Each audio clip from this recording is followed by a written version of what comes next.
সুপ্রিয় দর্শক আসসালামু আলাইকুম। সবাই কেমন আছেন? আশা করি ভালো আছেন। আমি এখন যে জায়গায় দাঁড়িয়েছি এটা জামে রশিদিয়া সামনে। এখানে একটা উন্নয়নমূলক কর্মকাণ্ড হচ্ছে, আপনারা দেখতে পাচ্ছেন। আপনাদেরকে আমি দেখাচ্ছি মাদ্রাসা। এটা এখানে এক পাশে মসজিদ, আরেক পাশে একটা শিক্ষা প্রতিষ্ঠান হবে। এখানে দেখতে পাচ্ছি জামে রশিদিয়ার বিভিন্ন ছাত্রছাত্রী বা বিভিন্ন বিভাগের তারা এখানে উন্নয়নমূলক কর্মকাণ্ড কাজগুলো অংশগ্রহণ করছেন, তারা স্বতঃস্ফূর্ত তারা কাজগুলো করছেন।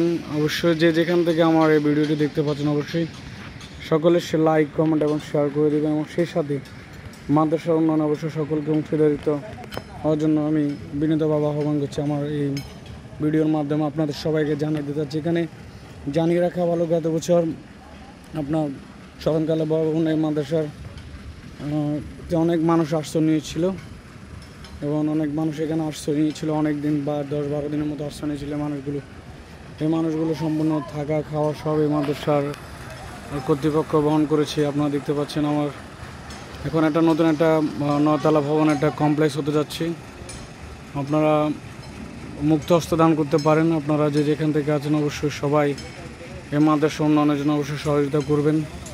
সবাইকে আমি আশা করি যারা আমার এখান থেকে ভিডিওগুলো দেন অবশ্যই শেয়ার করে দিন। মাদ্রাসা প্রায় 6,000-7,000 মতন আবাসিক অনাবাসিক ছাত্রছাত্রীগুলো লেখাপড়া করেন।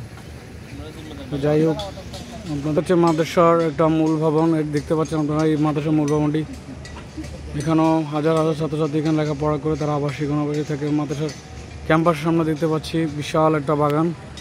এই বাগানে বিভিন্ন ফল ফলাদির বাগান আছে। আপনারা এই বাগানগুলো অবশ্যই দেখতে পারেন। আসলে খুব সুন্দর। নির্মাণ কার্যের কারণে অবশ্যই এটা সুন্দরভাবে ফুটে হচ্ছে না, ঠিক আছে। এখানে বিভিন্ন ফল ফলাদি আম, জাম, কাঁঠাল, লিচু, পেঁপে সব বিভিন্ন গাছের আমরা দেখতে পেলাম। তো সবাই ভালো থাকবেন, সুস্থ থাকবেন। মাদ্রাসা উন্নয়নমূলক কর্মকাণ্ড সবাই সহযোগিতা করবেন। ধন্যবাদ সবাইকে।